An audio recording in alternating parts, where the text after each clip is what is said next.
Shedeur Sanders dropped this tweet today. First time really keep it Hey, hold the on, conversation I'm not reading on all guys. this. Oh, okay. Yeah, you're not reading all that? I'm not reading You want me to read it for you? Summarize it, bro. Okay, I got you. Essentially, he was saying that the biggest lesson he's learned through this process this season was trusting in God.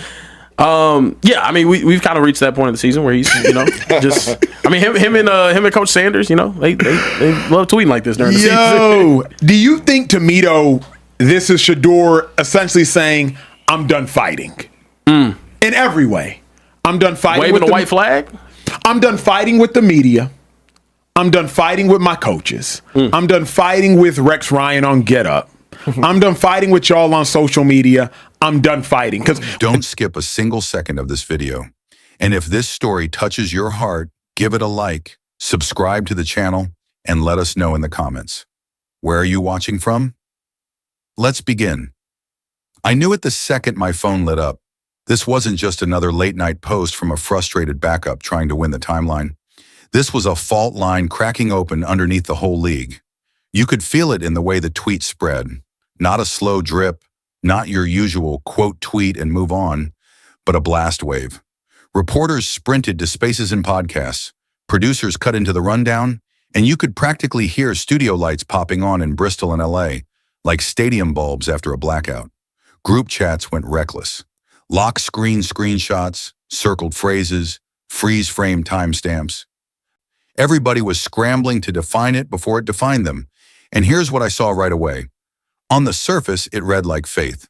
Calm, a young quarterback choosing to trust something bigger than the noise. But underneath, man, I heard the loudest quiet I've ever heard from a player. That tweet said, I'm done playing your game. No more politics, no more waiting for the right situation, no more smiling through a depth chart decision everybody knows isn't about football. It was a line in the sand, drawn with the steadiest hand he's shown since draft night. You want to know how I can tell the league felt it? Watch the faces, because the faces always tell the truth.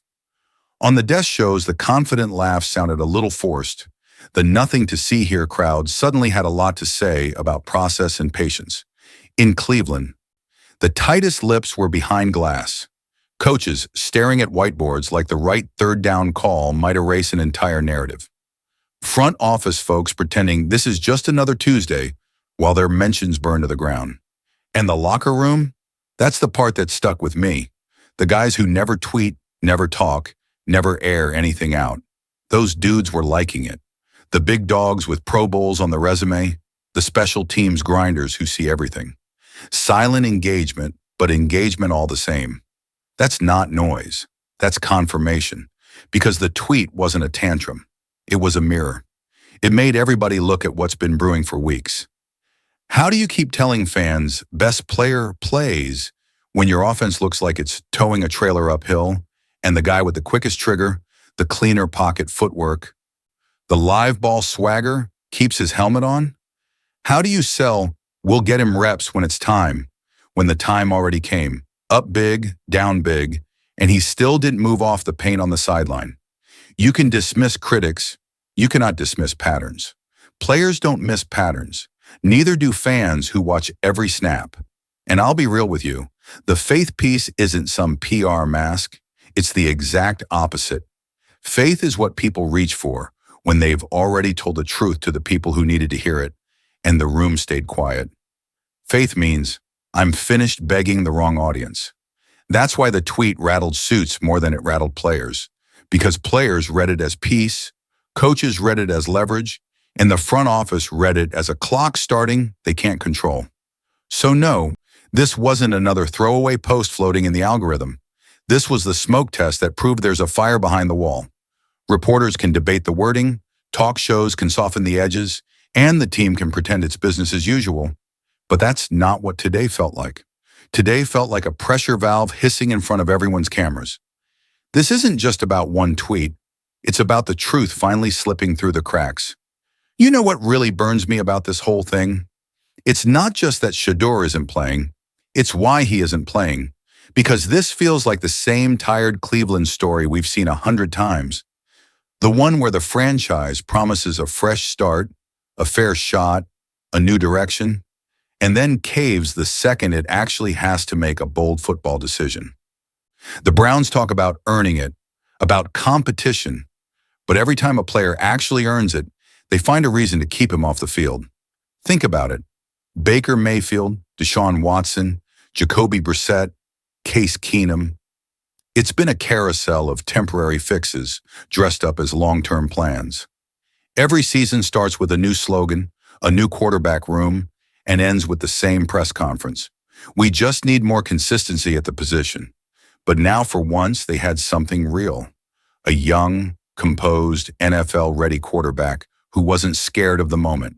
And instead of building around that, they buried it. Because let's be honest, Shedeur's not on the bench because he's unprepared. He's on the bench because his talent threatens the system. The kid walked into the building and made veterans take notice.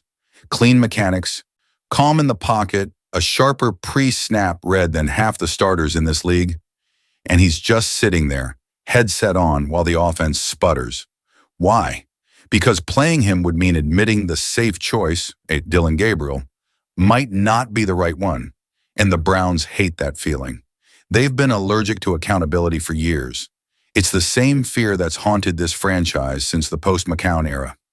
Every coach, every GM that's come through that building, they preach toughness but operate out of fear.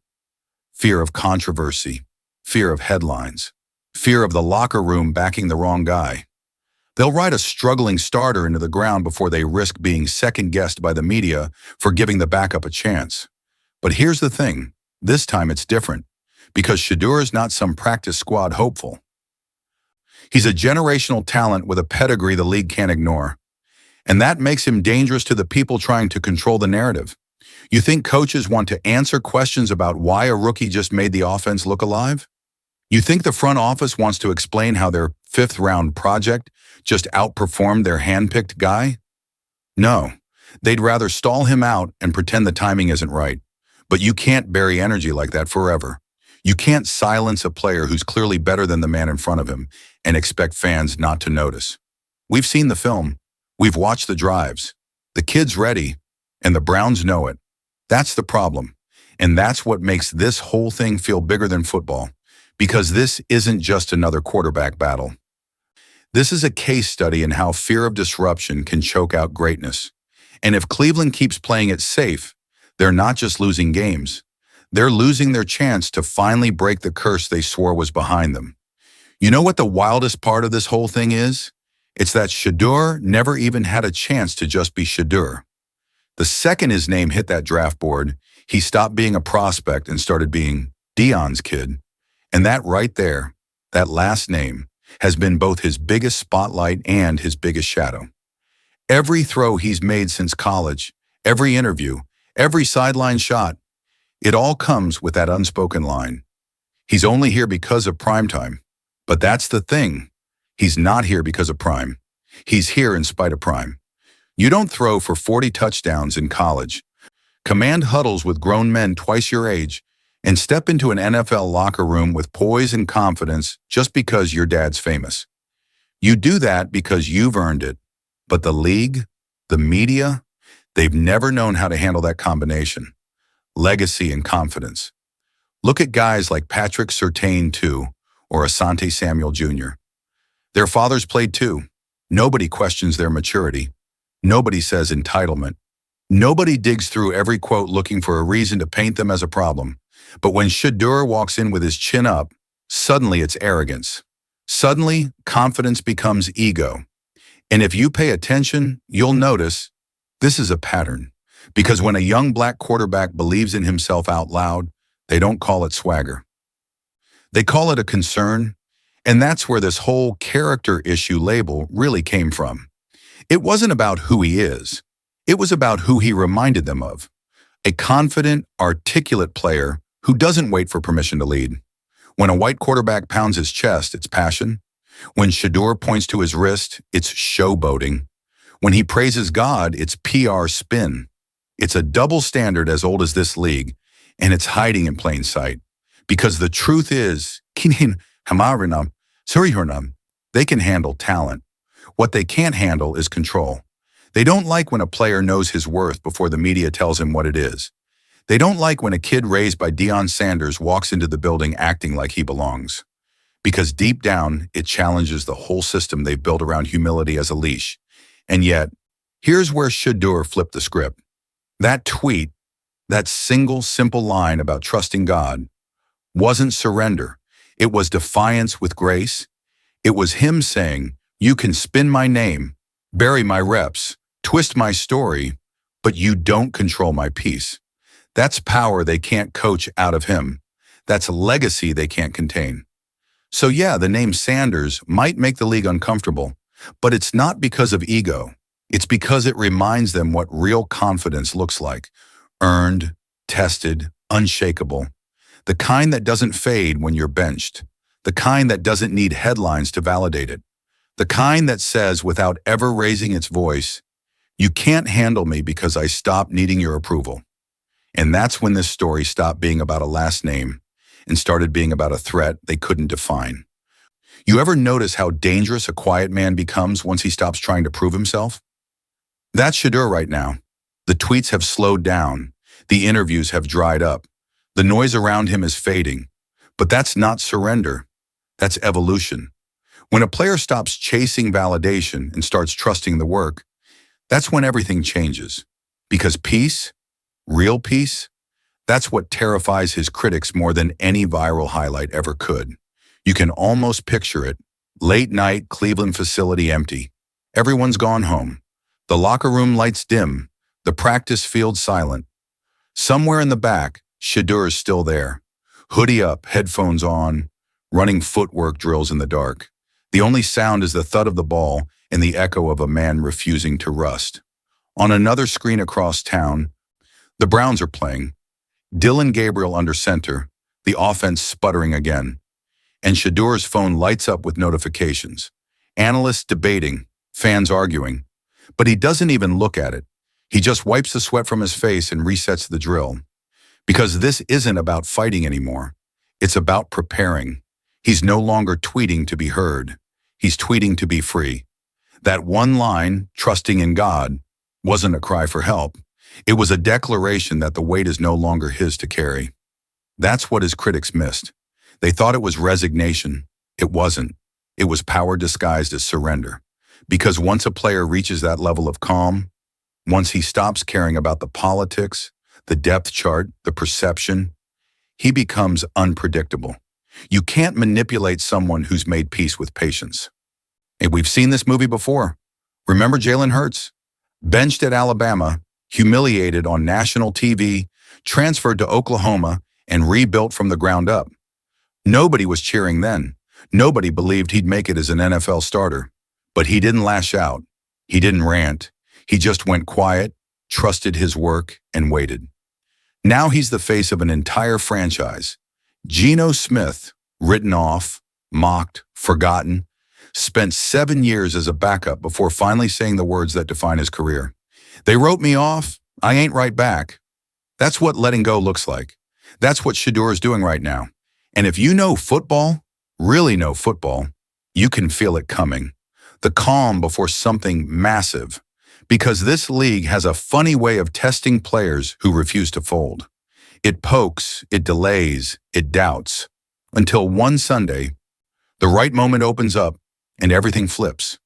And the same people who ignored you start pretending they always saw it coming. That's why I'm not worried about Shedeur. Not even a little.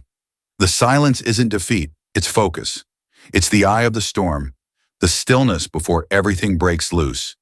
Because peace isn't weakness, it's preparation. And right now, the quietest man in Cleveland might just be the one holding the loudest future. Every story like this has a moment.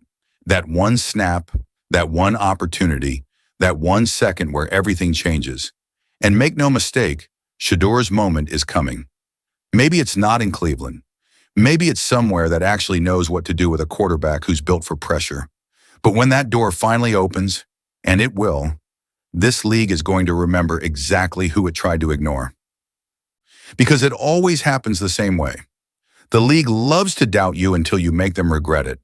They'll say you're too flashy, too confident, too raw. Then the second you light up the scoreboard, they'll call it composure.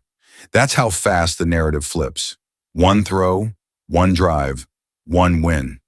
Suddenly, the same media that buried you is calling you the future of the franchise. That's what's waiting for Shedeur on the other side of this storm. The kind of redemption only silence can build. Picture it. A new uniform, a new city. First snap under center. The world watching, half expecting failure, half holding their breath. The ball drops back, pocket collapsing, and then, boom, that quick release into that calm footwork, that deep ball that silences a crowd. The same kid they said was too entitled suddenly looks like the most disciplined quarterback on the field. And that's when the truth hits. It wasn't arrogance. It was always readiness. I think about how many players have lived this exact arc. Jalen Hurts wasn't supposed to be Philly's guy. Geno Smith was supposed to be done. Even Brock Purdy, Mr. Irrelevant, turned doubt into dominance. But what makes Shedeur different is that he's already been famous, already been hated, already been doubted before he ever took an NFL snap. He's built calluses most players never get until their 30s. When his number's finally called, he won't flinch. And that's what makes this story so powerful. It's not just about him anymore.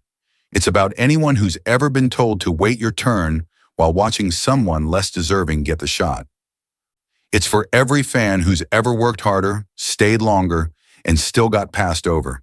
That's why people connect with Shedeur, because deep down, we've all been him, sitting there, head set on, knowing you're ready, just waiting for someone to see it. So yeah, when that door finally opens, it's not going to be some quiet debut. It's going to feel like a reckoning. The plays will speak, the critics will vanish, and the same league that buried him will have to answer for why it took so long. Because once talent meets timing, everything shifts. So believe now. Believe before it's cool to. Because when Shedeur Sanders finally steps on that field and the pocket collapses and the crowd goes silent, that's when the story changes forever. That's when peace turns into power. And that's when the whole league will remember the day one tweet shook the NFL to its core.